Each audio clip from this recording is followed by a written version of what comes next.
아유, 그렇게 꼬우면 자기네들이 와서 질문하든가. 답답하면 니들이 차든가. 친구 찬스랄까? 거기서 뭐 나이가 제일 많으니까. 경로우대 차원에서 내가 이 노구를 이끌고 또 광화문까지 갔잖아요. 아유, 아유, 힘들어. 그래가지고 질문 하나 받아줘야지. 우리 노구 이끌고 온 사람 나하고 뭐야 홍석이하고 둘이 나란히 앉아서 둘이 그 명단 발표는 요 건물에서 했고 그 콘서트 뭐 응원 이렇게 한마당 뭐 요렇게 해가지고 그 행사를 여기서 했어. 그래서 홍석이하고 이제 둘이 이제 수다 떨고 야 가자 집에 이렇게 딱 나왔는데 갑자기 여기서 무슨 핸접 그러던데 이 노래 아시는 분 이름이 미야오예요? 미야오? 이거야. 이 친구들이 광화문에서 핸접 막 하더라고. 그래가지고, 우와! 그러고 왔어요. 하여튼, 미야오가 노래를 부르고 있어가지고 되게 퇴근길이 기분이 좋았어. 캐치 챌린지? 아, 내가 멕시코 한번 가가지고 캐치 챌린지 한번 해볼까? 거제 야오가 억짐입니다. 아니야. 겁나 인기 좋아, 지금. 주책맞게 나이 이렇게 먹어가지고 무슨 아이돌이 어쩌고 뭐 거제 야호가 어쩌고 주책맞다. 명단 발표 얘기합시다. 최종 26인 명단을 발표를 했어요. K리그 끝나고 이제 일진이 18일 날 출국을 합니다. K리그 소속 여기서 떠날 수 있는 친구들 혹은 잉글랜드 챔피언십 소속 선수들은 리그가 일찍 끝났기 때문에 지금 여기 와가지고 지금 있죠. 지금 현재 국내에서 비행기 탈 수 있는 사람들을 끌어 모아서 18일 날 미국 솔트레이크 들어가요. 유럽파들, 요때 리그 끝나는 유럽파들이 합류를 합니다. 평가전 두 번째 경기 엘살바도르까지 하고 5일에 멕시코 들어가서 체코전, 멕시코전, 남아공전 요렇게 하는 일정이에요. 경험자가 13명이 되고 유럽파가 15인, K리그 6인, 그리고 기타가 5인이 되겠습니다. 큰 이변은 없었어요. 여기 지금 이기혁하고 이동경 2명이 들어가 있는데 그거는 뒤에서 다시 설명을 드릴게요. 대충 포지션별로 보면은 요렇게 돼요. 지금 여기 보시면은 그 다음에 요 노란 표시를 한 거는 요 포지션에서 가장 우선순위에서 앞서 있는 선수로 평가되는 선수들입니다. 요 앞서는 그렇게 달라지지 않았어요. 뭐 물론 이런 선수들이 뒤에 이제 백업으로 많이 들어와 있는데 이 선수가 경기에 출전할 것이냐 말 것이냐라고 생각을 해보면은 여기까지는 그렇게 많이 바뀌지 않았다. 근데 요 뒤에서 이제 많이 바뀐 거죠. 이기혁이 잘하냐 백업으로 뽑은 거냐 둘 다 맞습니다. 이기혁은 잘하고요. 선발 자리를 꿰찰 것이냐 거기까지는 기대하기는 사실 쉽지 않죠.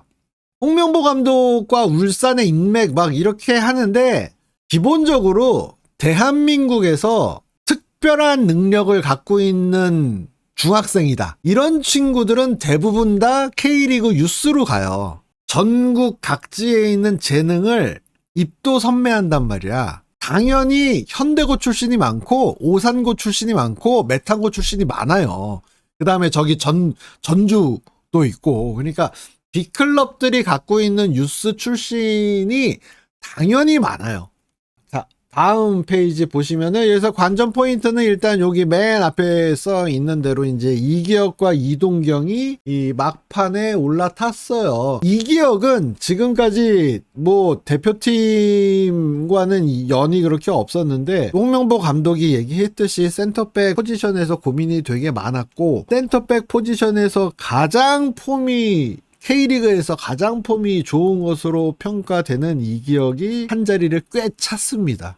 그 다음에 이동경 같은 경우에는 대표팀 왔다 갔다 했고 마지막으로 왔던 건 10월이었어요. 지난해 10월. 최종적으로 요번에 부름을 받았어요. 그래서 이동경 같은 경우에는 홍명보 감독이 어떻게 설명을 했냐면 경기 상황에 따라서 일단 이럴 때는 요런 선수, 저럴 때는 저런 선수를 넣는 거잖아요. 당연히. 그런데 이동경 같은 경우에는 어떻게 설명을 했냐면 우리가 볼을 소유하거나 지키고 있는 상황 에서는 이동경이 굉장히 장점이 있다라고 설명을 했어요. 그러니까 볼 키핑, 볼 연계 이런 부분에서 굉장히 이제 능력을 인정을 한 거죠. 이동경의 능력은 우리가 이미 팬들도 다 인정하는 부분이니까 뭐 지난해 리그 MVP였고 8번, 6번 자리에 누구 둘 거야 라고 했을 때 결국에는 3명만 뽑았어요. 박용우 다쳤어. 박용우 다쳐서 뽑은 원두재 다쳤어. 원두재가 다쳐가지고 부랴부랴 또 뽑은 권혁규가 지난번에 3월에 들어와서 테스트를 했는데 살짝 아쉬워. 이거 어떡하나. 요거 6번 자리 어떡하나. 고민 하다가 결국에 홍명보호의 결심은 야, 그냥 3명만 뽑아. 그 뒤에 뭔가 빵꾸가 나고 막 이러면은 박진섭, 이기혁, 뭐 심지어 옌스 뭐 이런 친구들까지 홀딩 미드필더 역할을 볼 수 있는 능력이 있기 때문에 이렇게 갑시다 그냥. 승우야 너의 몸을 불살라라. 뭐 이런 거죠.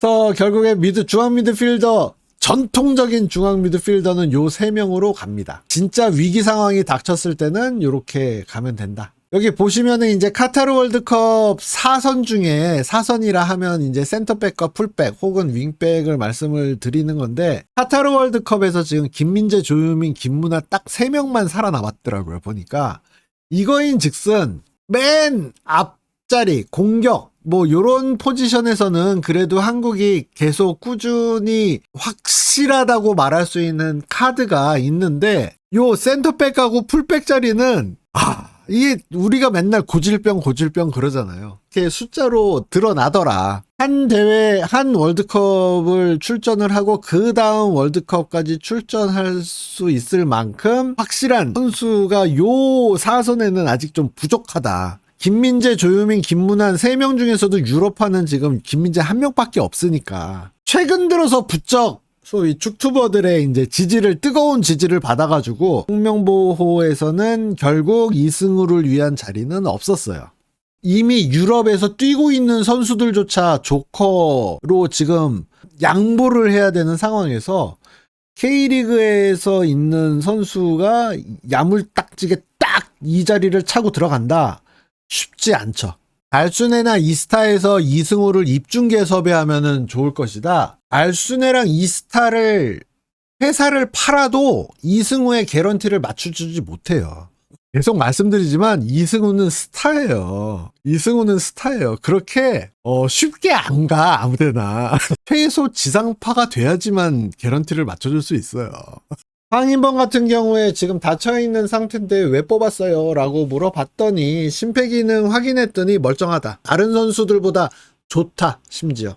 그런데 경기를 이제 꽤 오랫동안 못 뛰었으니 경기 감각은 평가전을 통해서 보완할 예정이다. 이렇게 얘기를 했어요. 예를 들어서 일본 국가대표팀이 어제 발표됐어요. 엔도를 뽑았어요. 리버풀의 엔도. 월드컵 1차전까지는 얘네를 정상 컨디션으로 끌어올릴 수 있다는 판단 하에 의무팀의 판단 하에 감독이 최종 결정을 한 거죠. 제가 보기에는 한국에서 그 포지션에서는 황인범을 빼면은 김진규가 백업으로 들어가는데 황인범과 김진규의 차이는 굉장히 크다고 생각을 해요. 황인범이 가장 건강한 컨디션으로 뛰어야만 한국이 원하는 바를 얻을 수 있다고 생각을 합니다. 일본은 미나미노 부상낙마 해가지고 요 빅3 스타가 있었는데 셋 중에 둘이 다 아웃됐어요. 정말 미치고 팔짝 뛰는 노릇이에요. 이렇게 보면 쿠보 하나만 살아남아 있어 지금.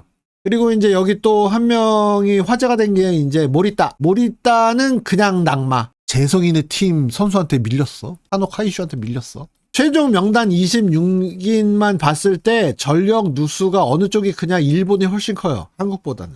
그런데 일본은 밑도마 없이 브라질을 3대2 역전승하고 뭐 이런 팀이니까.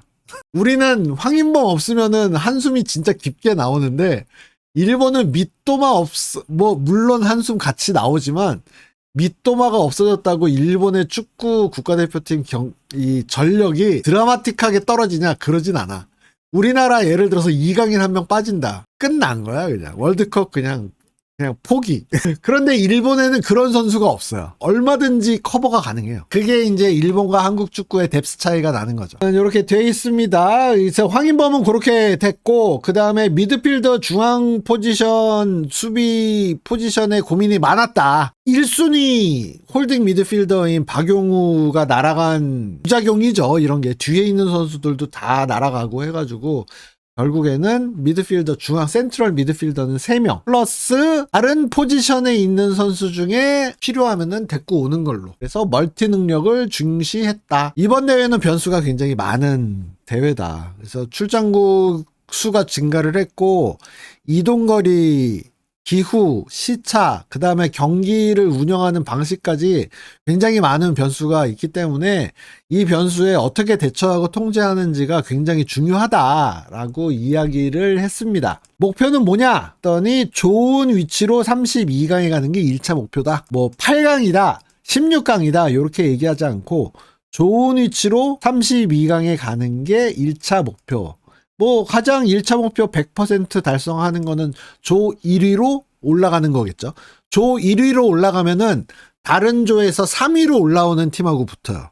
근데 예를 들어서 거꾸로 우리가 조 3위로 올라갔다. 상대 팀에서 우승 후보로 점쳐지는 애들하고 32강에서 만나. 요런 얘기도 했어요. 예, 선수들의 의견을 좀 대표팀 운영에 적극적으로 수용할 생각이다. 왜냐하면은 선수들이 바라는 대로 운영이 되는 대표팀이라면 더 책임감을 갖고 더 스스로 디서플린을 잘 지킬 수 있지 않을까, 뭐 요런 기대감이죠. 그리고 뭐 LA 가서 이제 손흥민하고 만나가지고 얘기를 했더니 똘루카였죠. 똘루카 2600m인가 2300m인가 그랬는데 거기서 한번 뛰어본 손흥민하고 LA에서 만나서 직접 얘기해 보니까 경기가 끝나고 난 다음에 회복하는 게 더 힘들더라, 뭐 요런 얘기를 했다. 요런 좀 TMI도 슬쩍 들려줬습니다. 과달라라 1500m인데 그 정도로 심하게 힘드나? 심하게 힘들진 않은데, 우리나라는 기본적으로 우리나라 선수들은 해발 0m에서 뛰는 선수들이잖아요. 멕시코나 뭐 남미 페루나 뭐 요런 볼리비아나 이런 선수들은 갑자기 막 3000m에서 뛰고 또 2000m에서도 뛰고 1000m에서 뛰고 이렇게 왔다 갔다, 그런 경험이 굉장히 익숙한데, 한국 선수 한국에서 뛰는 이번에 대표팀에 발탁돼서 월드컵 출전하는 선수들은 1년 내내 뛰어봤자 고지대를 한 번도 경험하지 않은 선수들이 대부분이니까 만반의 태세를 갖출 필요가 있죠. 홍명보 감독이 말한 경기 방식 변수가 도대체 뭐가 그렇게 달라지는데 왜 또 이거 성적 안 나올 거 대비해서 또 핑계거리 찾고 있구만 라고 하면은, 요번 월드컵에서 새롭게 도입되는 규정이 예를 들어서 이런 거야. 이제 시간 낭비 철퇴, 이렇게 선수 교체할 때 이렇게 딱 들잖아. 그럼 몇 번 이렇게 나오잖아요. 요거 든 시점부터 카운트다운 딱 시작해가지고 10초 안에 요 놈이 안 나왔다. 그러면은 얘 대신에 들어갈 놈이 1분 동안 못 들어가. 스로인도 예를 들어서 들고 5초 안에 안 한다. 삐빅 하면은 이제 스로인이 상대편 스로인으로 넘어가요. 골킥이나 키퍼가 볼을 소유하고 5초 안에 시작을 안 했다. 그러니까 총 8초인데 주심이 딱 손을 표시를 해. 야, 지금부터 5초 안에 차라고 시간 카운트 다운 한다는 표시를 딱 해. 그 다음부터 5초 안에 안 찼다. 그러면은 코너킥이야. 제 생각에 요런 거 걸리는 놈들 나올 것 같아. 왜냐하면 이런 거는 되게 습관이잖아요. 선수들 습관이라는 게 되게 어렵잖아, 고치기가. 이제 평가전 같은 거 할 때, 연습할 때, 연습 경기 할 때 우리나라 안에서도 계속 이제 습관을 들여놔야 돼요. 그리고 또 요것도 재미있죠. 내가 다쳤어, 넘어졌어, 그래가지고 아야 이러고 있으면 이제 옆에서 저기서 의무 메디컬이 가방 들고 막 뛰어 들어가잖아요. 이 메디컬이 들어가서 그라운드에서 부상을 치료를 한다. 그러면은 얘는 나가서 바깥에서 1분 동안 못 들어와. 1분 동안 무조건 대기하고 와야 돼. 꾀병을 부릴 수 없는 거예요. 꾀병 금지예요. 웬만큼 아프다 그냥 혼자 참고 일어나야 돼. 아니면은 1분 퇴장이야. 메디컬이 들어가는 순간 바로 그냥 1분 날아가기 때문에 요거는 이제 메디컬 입장에서는 약간 좀 개꿀이다. 엄살 피는 애들 많은 경기 보면은 되게 바쁘잖아요. 가방 들고 들어갔다 나왔다 들어갔다 나왔다. 상대편 선수 혹은 심판한테 얘기할 때 손으로 입을 가리고 얘기를 한다. 바로 퇴장. 뭐 경고 이런 거 없어. 꿀밤 한 대 이런 거 아니야. 그냥 바로 퇴장이야. 한마디로 상대편하고 심판한테 퇴장성 폭언을 한 거랑 똑같이 간주를 한다는 뜻이에요. 그 다음에 뭐 조순위 결정은 뭐 요렇게 한다. 뭐 이거는 뭐 대단한 건 아니고.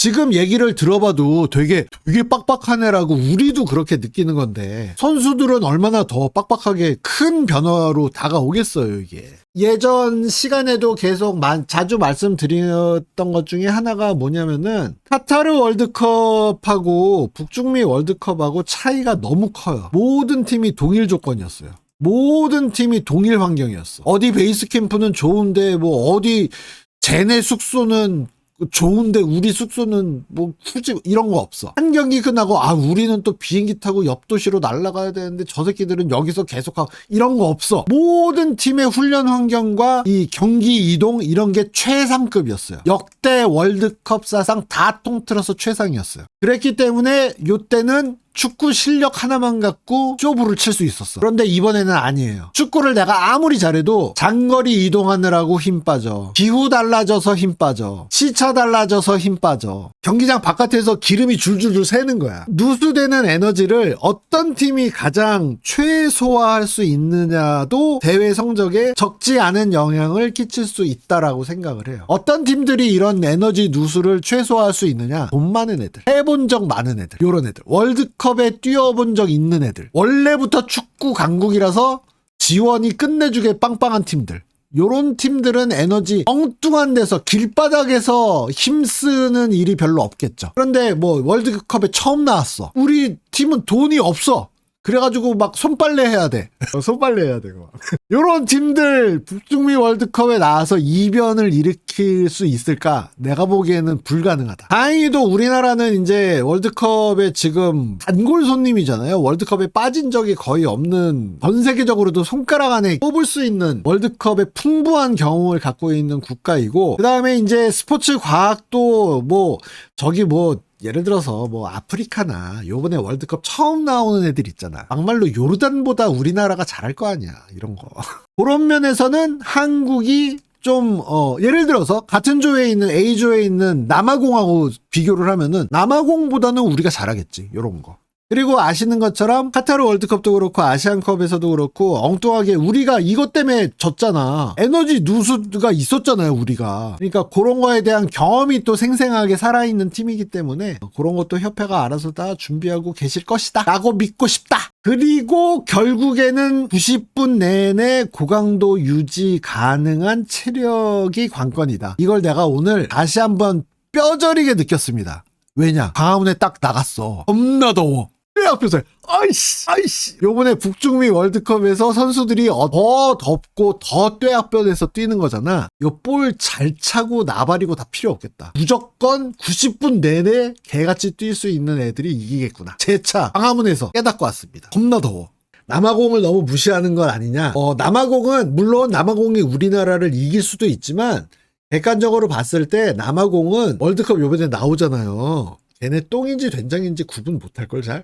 월드컵 현장에 딱 떨어지면은 야 씨 이거 어떻게 해야 되냐. 최소한 우리는 그런 짬은 있다.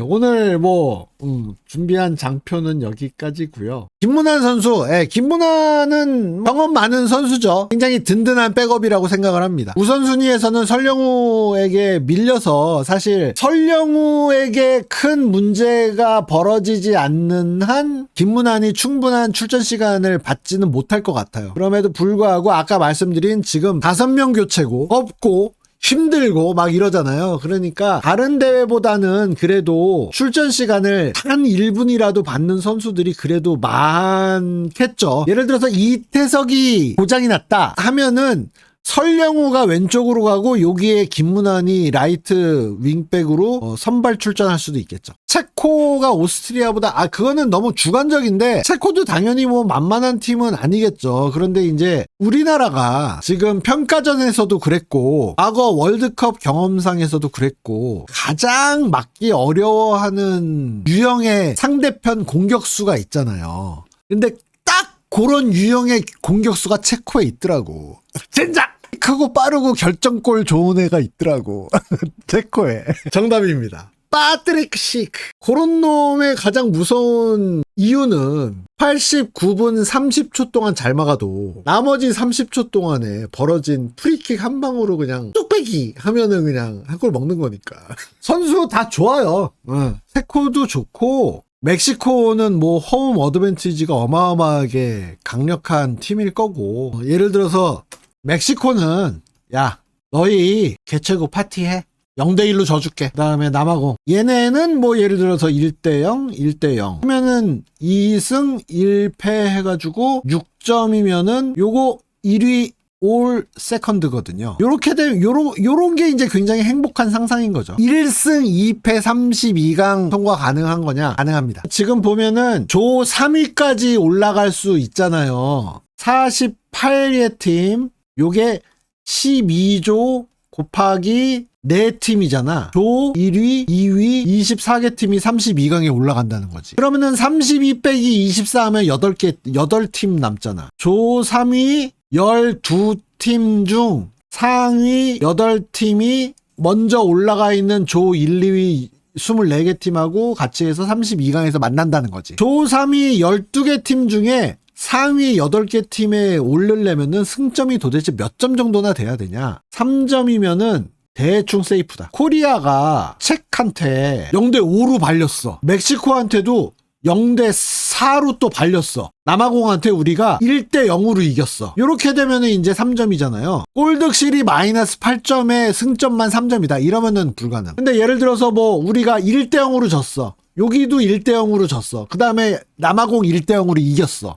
그럼 마이너스 1 정도 되잖아. 제 생각에 3점의 골득실 마이너스 1이다. 요거까지도 어떻게 좀 보면은 거의 가능하다. 마이너스 1대0, 1대0 두 개 이기고 두 개 지고 우리가 2대0으로 해서 골득실이 제로가 됐다. 여기서 마이너스 1, 마이너스 1, 여기서 플러스 2 돼가지고 제로가 됐다. 이거 거의 올라갑니다. 99% 올라가. 그런데 이제 문제가 뭐냐?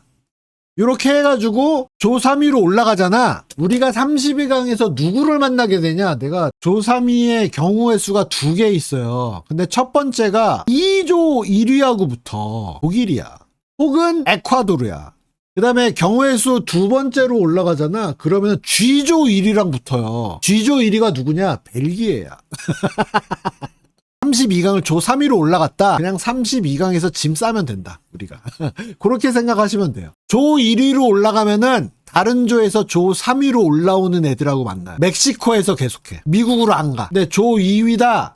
B조 2위하고 붙어. 여기 캐나다. 그 다음에 스위스. 보스니아도 올라올 수 있지. 아이, 보스니아 못 올라올 것 같아, 내가. 스위스 아니면 캐나다일 것 같아. 근데 이게 미국으로 옮겨가야 돼요. 조 3위로 간다. 독일 또는 벨기에. 심지어 이거 미국.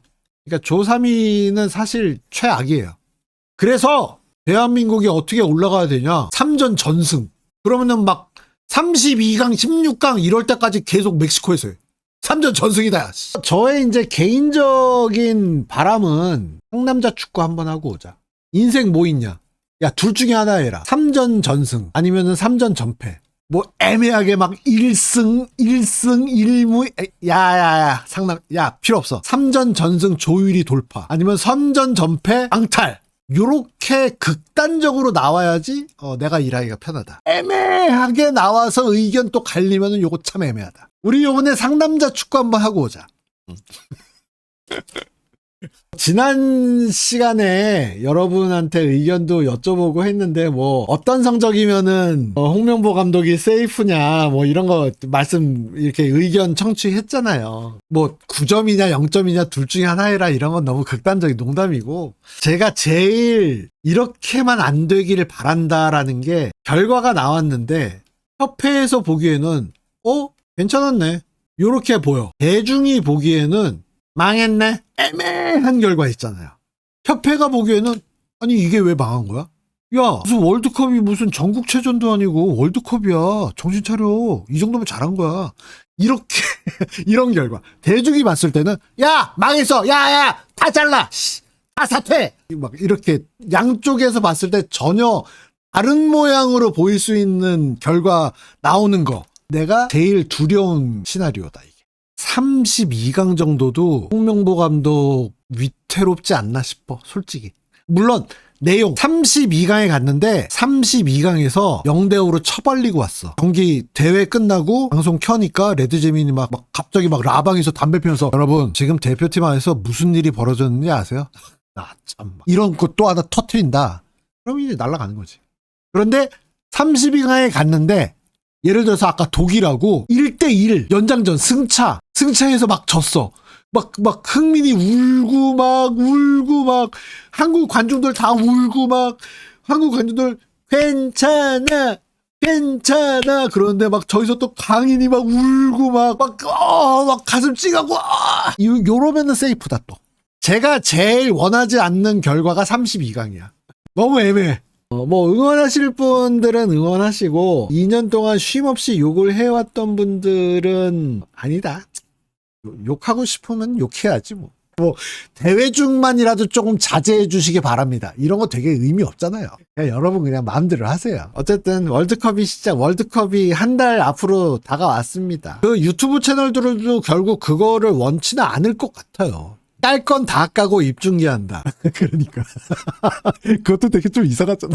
아유, 하여튼 몰라. 다 뭐 준비한 대로 잘 하고 오겠지 뭐. 월드컵에서 3패하면은 감독이 3패를 해도 감독이 유임된다고 생각을 하냐? 그건 아니라고 생각합니다. 특히나 지금 굉장히 예외적인 분위기잖아요. 지금 3패하면 버틸 수가 없죠. 토트넘이 강등될 것 같냐? 51대 49로 강등 안 당할 것 같은데 나의 바람은 프리미어리그 최종전 입중계하기로 한 요 최종전 89분까지 강등 여부가 결정 안 됐으면 좋겠어. 그 다음에 강등 되든 말든 상관없어. 어쨌든 요 38라운드 89분까지 생사 여부가 결정이 되지 않았으면 좋겠어.